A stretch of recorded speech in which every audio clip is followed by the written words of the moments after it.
greatest joy of all time for me is lifting other people up. I think people need to believe in themselves more.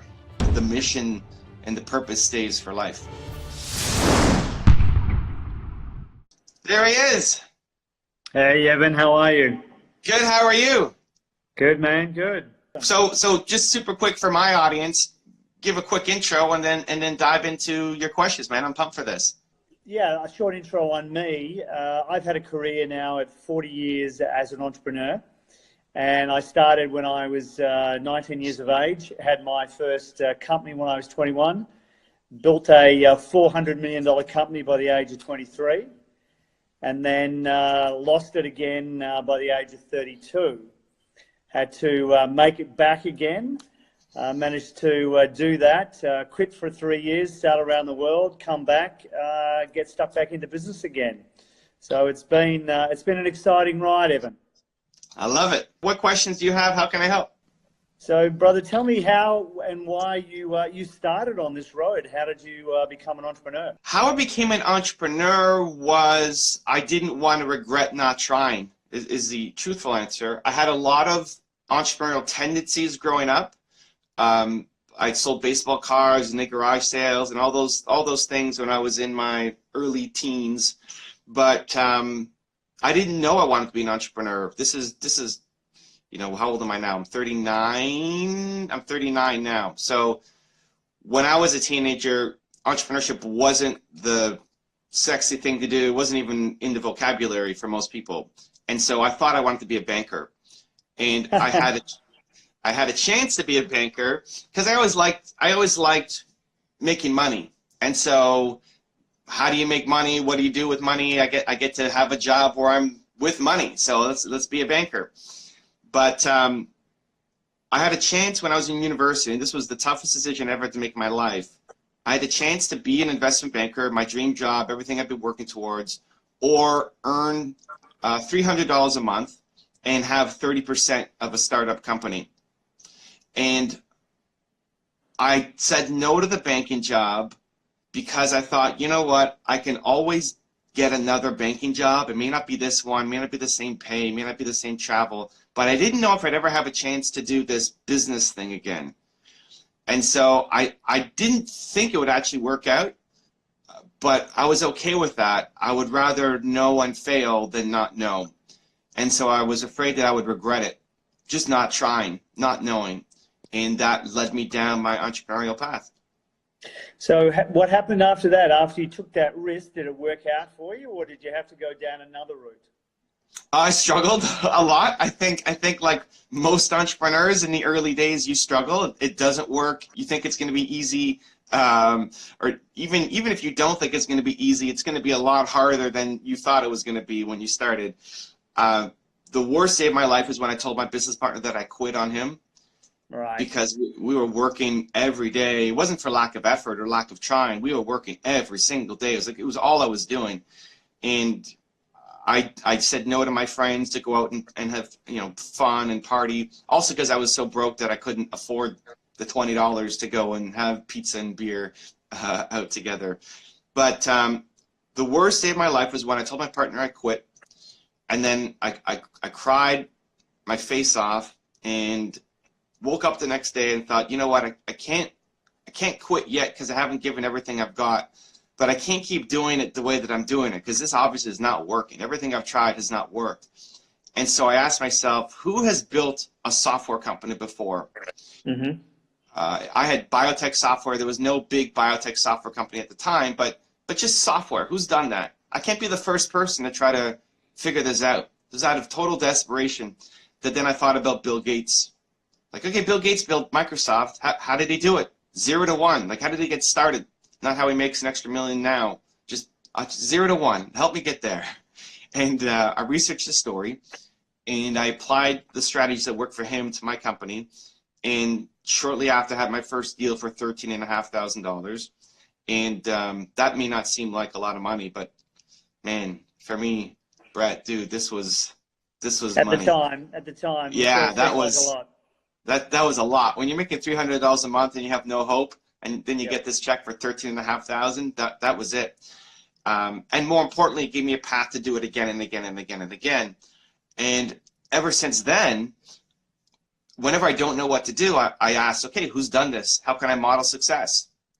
And it's what I've been doing for the past 20 years through my teachings, through my website, through my YouTube channel, is trying to deconstruct successful people and how other entrepreneurs can learn from it. So what do you think influenced you to head that entrepreneurial route? Like, were your parents entrepreneurial, or was there something else that sort of kicked in for you to want to go down that path? I'm always intrigued, you know, as to what influences people to want to become entrepreneurs. I think my parents always encouraged, so I have two sisters, one older, one younger. And my Yep. parents, they're behind me on the wall. If you see that picture there, Yeah, I can see it. that's like me when I'm 8 or 9, and my parents looking over me. And they always encouraged the three of us to explore what we were interested in and to be different. So all three of us took wild, totally different paths.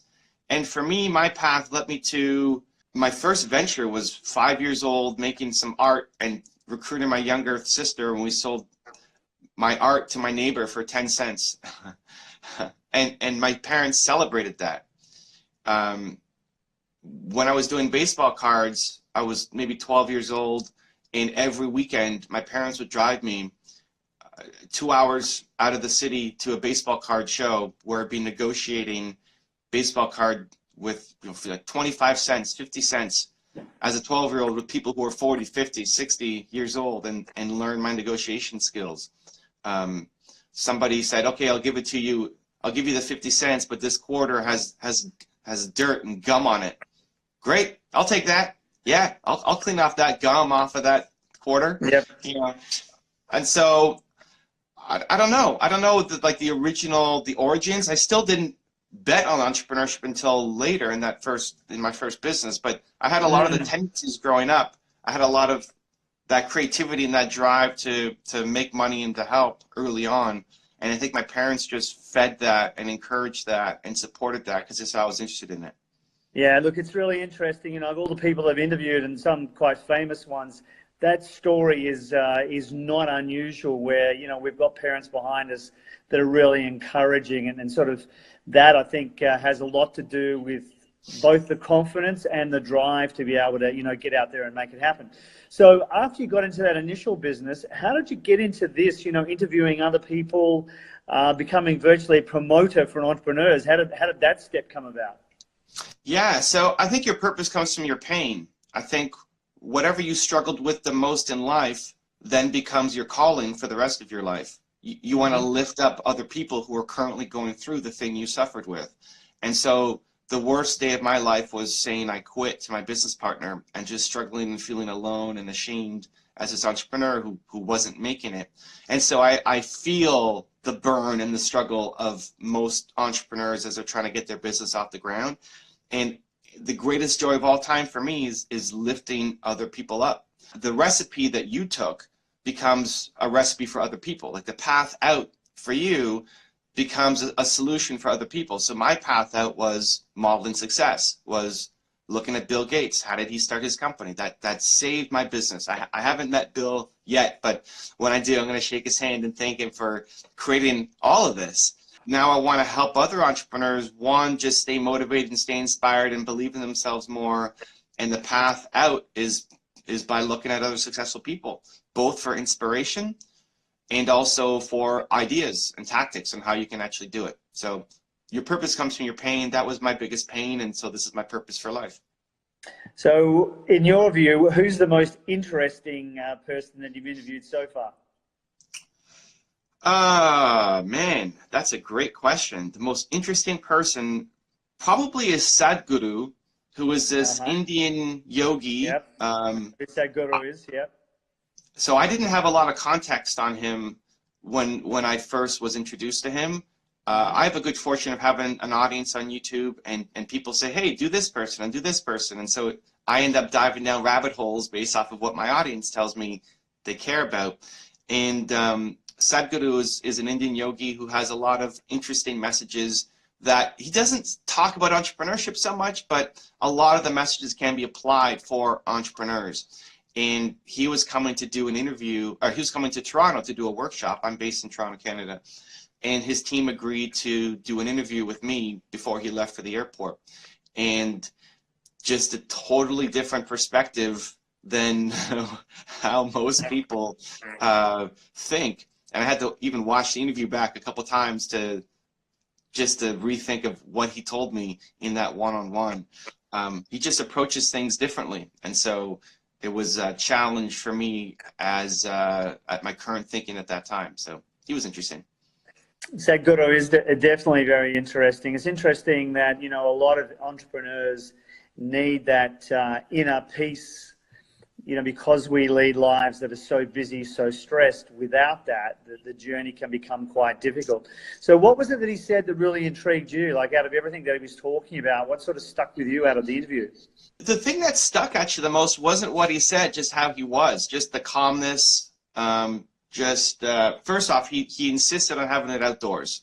So it was March in Canada. It's cold. He wanted it outdoors by the water, so you got like this freezing cold wind blowing on you, which makes it difficult to film with high quality sound and everything.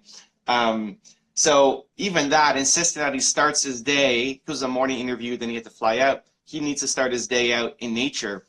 That became part of my morning routine of starting the day out, getting some sunshine, going for a walk with my wife and the dogs, you know, for 30 minutes, just getting sun before I start the day.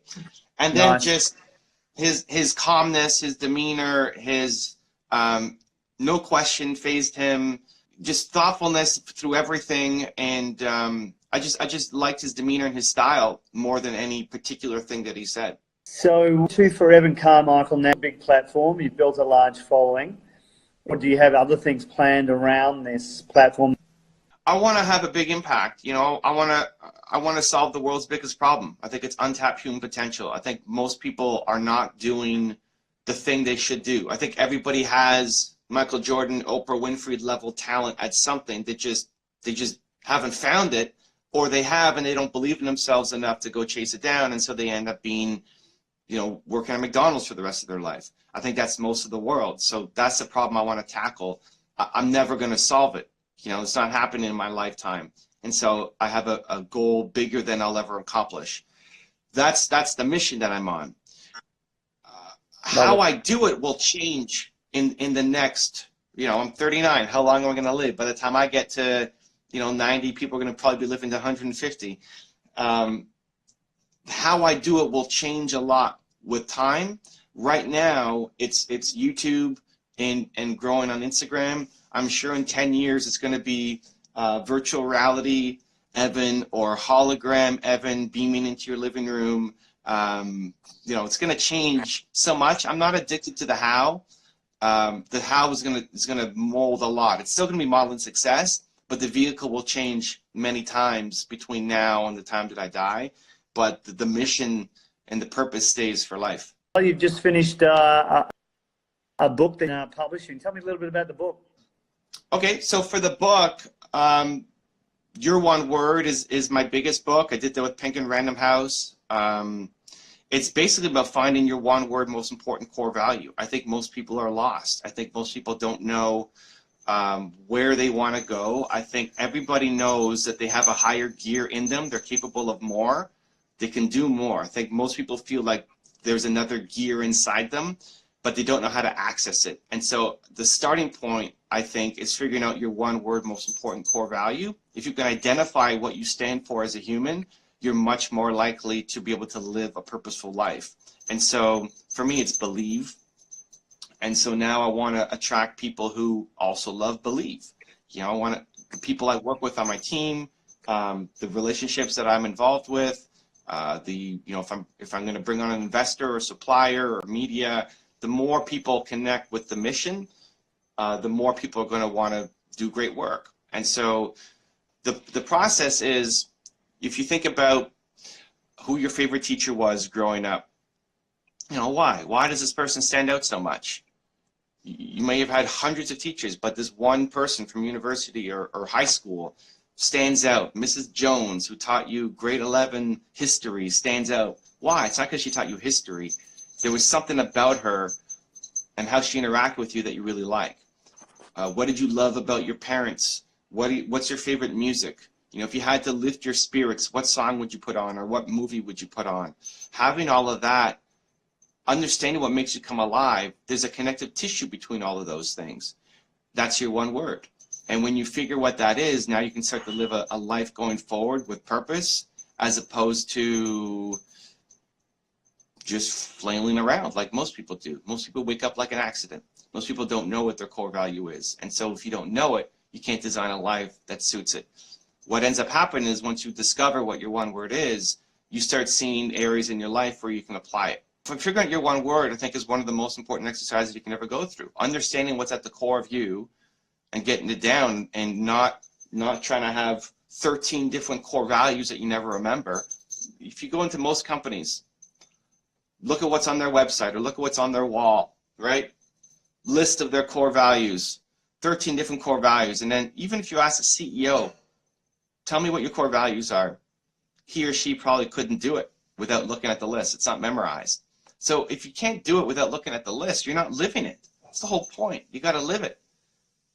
So that's why the simplicity helps. Getting it down to one really helps.